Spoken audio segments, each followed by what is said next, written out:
it does seem very difficult to believe that he can have been there, so close to the capital, right next to this military academy, and nobody knew he was there? Well, this is something which I've been hearing since morning. But you must see that the person was trapped in a place which was very safe, and he was eliminated.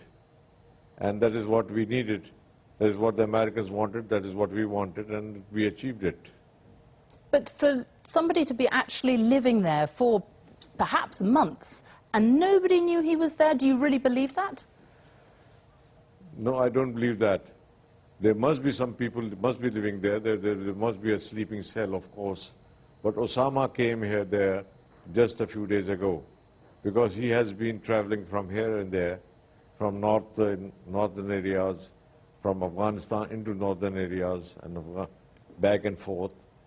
And this time of the year, he found that this Abbottabad place, which is a hill station, where we have a lot of tourists at this time of the year, he thought it will be a safe place for him. But if nobody knew he was there, how do you know that he's only arrived a few days ago?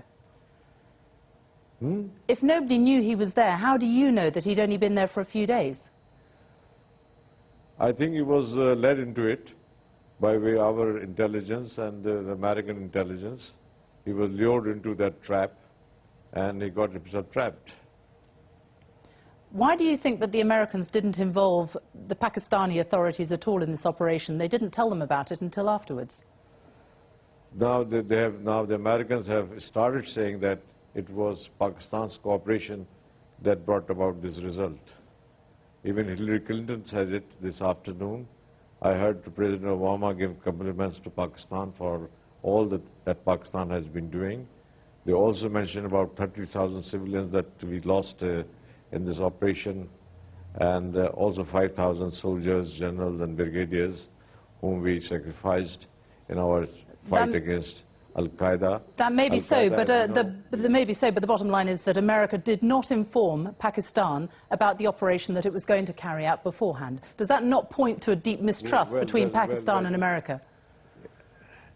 There was no differences between Pakistan and America. Our objectives were the same, to get Osama, and we got him. And there's all media perception that there were differences between Pakistan and America.